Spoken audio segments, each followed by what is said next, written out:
fortunate to have the founder of this wonderful program, Mr. Samuel M. Rhodes. I'd like to come on up here.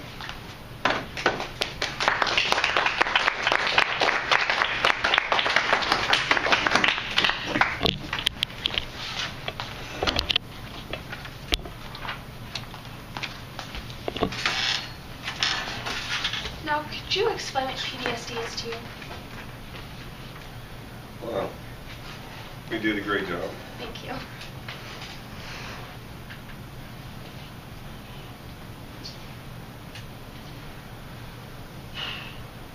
I'm crying because I had lunch over here and it's really nasty. So. Yeah, I did too. I've got the same problem. No, I'm just kidding.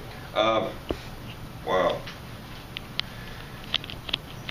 Post-traumatic stress is simply, I can't put it any better than Hannah put it. I'm one of the 300,000. And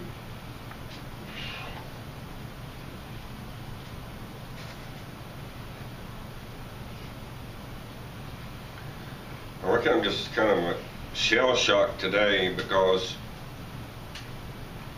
we're very proud of this program. We're very proud of where we came from, the stigma. But you students here got some great parents, and just understanding some of the things that we deal with every day, and the love we have for our soldiers. And as the good colonel there and the general said, even them, the most senior leaders in our army, if you care about something enough and you love it and something happens to it, it's going to affect you. And to me, that's what post-traumatic stress is to me, losing 37 soldiers. And having to deal with that, and you still get to live.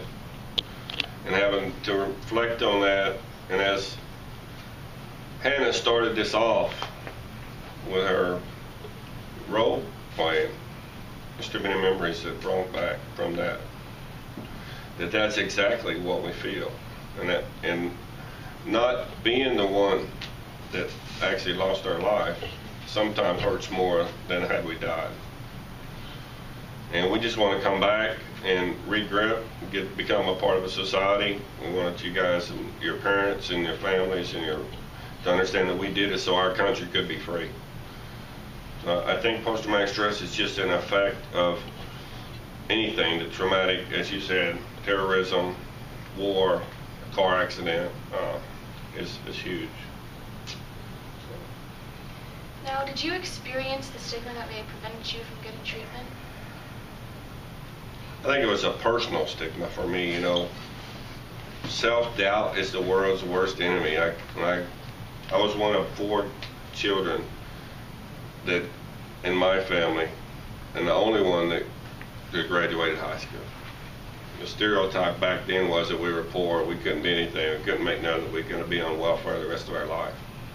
So I knew what stigma was long before I ever was successful in the Army and successful with a master's degree. So I was, as a brigade level command sergeant major, I was cautious about it, I was worried about it, but when I got into it and I started realizing the good of talking about to other people and actually getting other people help, I kind of just got refreshed to it, because it just made me stronger, because I was so confident to talk about it. When I looked across the room and I see somebody shaking their head, and I don't really care what he's thinking. I care about what he's doing for me and what my kid doing for my fellow soldier. So I still think that I was concerned about it, but I just kind of got over it a little bit. Now, I understand as a public speaker about your PTSD and an author, you wrote the book, Changing the Military Culture of Silence. Could you explain, I know you talk about resilience, now what exactly is that? Resiliency is the next best thing to taking those drugs. I was diagnosed in 2005, and and everybody wants to give you pills for a headache, and they want to give you pills for a stomach ache, and they want to give you something for your sinuses, and now they want to give you something to calm you down when you have anxiety.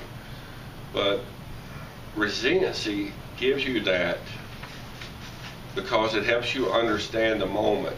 You know, the anger that Hannah talked about, if you go through the thought process of resiliency, and one of the skill sets is activating events that causes you to be angry. And then if you understand that there's an activating event occurring, you can understand the emotions and the thoughts of that, and then the consequences of those thoughts of what you, when you do get angry, it helps you kind of control yourself. In the end, it just, I think resiliency is kind of like coping skills, you know.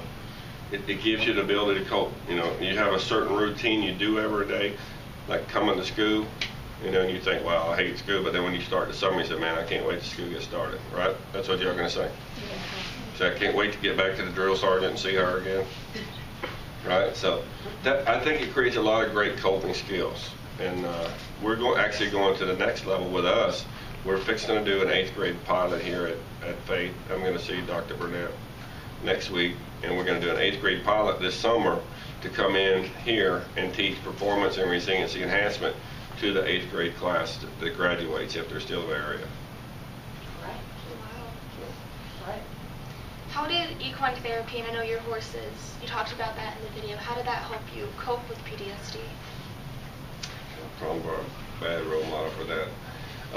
It just, you know, it gives you a peace. It gives you, you know, the confidence. And I hate to say it like this. It's like when I was a kid and my mom would tell me to go clean my room. I wanted to tell her shut up, and I couldn't. You know, so you can say things to that horse that you can't, and she'll never talk back to you. She'll never say anything negative, and she's a good listener. So I think the horsemanship thing is really. It's made me a good listener, because I talk to thousands of soldiers every year about their troubles, and when you start hearing them, you know, it's like listening to Hannah 1,000 times say that same story. You know, so I think it really gives me a sense of being at ease. You know, I put it when the really thing, you seen how I blow, you know. So now when I get angry, I develop that. So I'll be sitting at home, my wife will be ironing clothes. She'll be talking, and I'll be watching the Braves. And here you go, they hit a home run, and I'm all, she said, you're not even listening to me. And I said, yes, honey, I am. And so then I repeat back to her verbatim, because I have a really great memory, because that's what it does. But post-traumatic stress can see everything and hear everything, and they don't really forget. I repeated back to her everything she said, and she said, I hate you. In a loving way. So when I get angry about something like she did, I'll go, well, she hears me speak, so she knows that's a sign. So later on, when I calm down, she'll come back and say, hey, what happened? What did I do to tweak you? Why did I make you go over the edge a little bit? And I said, well, hey, you know, you took my 4 chairs out of line. You know, a post-traumatic stress person suffering from that, they have to have A, B, C, D in line. And when you pull C out of line, you're kind of pulling them somewhere they don't want to go just yet. So I said, honey, just move the chair a little bit at a time, and let's work to getting them all 4 back on the line together. And she understood it that way. So sometimes whenever you don't communicate with your family or your parents and you just get angry, it doesn't work very well. So it's been a great lifesaver for me, because she can see the signs. And when I go to the barn for an extended period of time, she knows I'm down there talking about her, so she'll come down and check me out and see what I'm doing. What is your hope for the future with soldiers overcoming the stigma and getting treatment for PTSD? My hope is that there wouldn't be any stigma. But just like, I mean, there's a very popular class, and you know that the president just said that same-sex marriage is okay and everything, but there's a lot of people who don't like that. But however, it's just like in life. And you look at Hannah, and she says, she's my boss, and I'm working for her, you know, and I'm African American, or I'm a different nationality than she is, and I'm wondering, does she stereotype me? Is she having a stigma? That's the same way with mental health, and you know, we don't know. So I think there's hope that we're doing better, but we're still going to be looking at you. Okay, so you know I got post-traumatic stress, so you're not giving me the hard test now, or you're not giving me my promotion, or you're not, you know, until I can look at a person and say, wow, this person you know, and at the same time, there's an opposite of that. How many people remember what happened at Fort Hood when that doctor killed all those people? I got 5 phone calls that day. I was sitting at home, watching TV, I wasn't watching the news. In a matter of an hour, I got 5 phone calls. And the first one called, "Hey Sam," and I ain't talked to them in over 6, 7 months, some even longer. And they called me up on the telephone, talked to me like they were their best friend, and they missed me. And then the last one called, and it really hit home and said, "Hey, did you see the news?" I said, "What's news?" He said, "That guy cracked up, got post-traumatic stress, shot all those people." So then it hit home what? They thought that was me. I'm the next Fort Hood guy. So that's the direct opposite from what we want to think. We want people to think that, hey, post-traumatic stress is okay, because if something happens to you in your life and it affects you, like losing a friend, or even having to take the life of somebody to protect your own self, having a car accident and running over a dog, right? All of that's going to affect you, and that is normal. It's when something affects you and you say, "Ain't nothing wrong with me," that's when there's a problem, I think. So I think stigma's here for a while, just like anything, and it goes back to giving women the right to vote. I'm still against that. No. So. Well, thank you so much for It's no problem. That's really, before you finish, I'd like to say something. Okay. When you're done. So, Okay. Okay. No more? You tell her you're done in conclusion? The end. Oh, then? Question.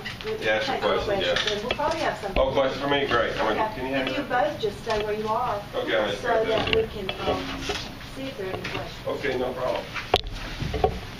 Somebody may want to ask something. It was covered so well. Are there any questions? Do you have a question? You got it. There you go. Yes, ma'am. Did you start this program because of your PTSD? I did. I founded it, and because of my own PTSD, and it's actually in its 5th year, and I'm proud to announce today that effective now, we're having a ranch outside the back gate of 160 acres. It's going to open up this fall, and we're going to be able to do this stuff all the time on a regular basis, so I'm very excited. And we're going to get your teacher on a horse October 6th, bring the whole class out. That's the one thing Hannah told me, that if I come, she was going to bring the class out on October 6th as a mandatory field trip. Yes, ma'am. I didn't catch which year it was founded. What year? 2008, November 2008. Teachers and students, I'm so sorry to interrupt, but we will be having our yearbook signing event next period, and I want to make sure everyone understands what we are about to do. Each student who purchased a yearbook should have received a ticket from their seminar teachers. So teachers, if you have any tickets left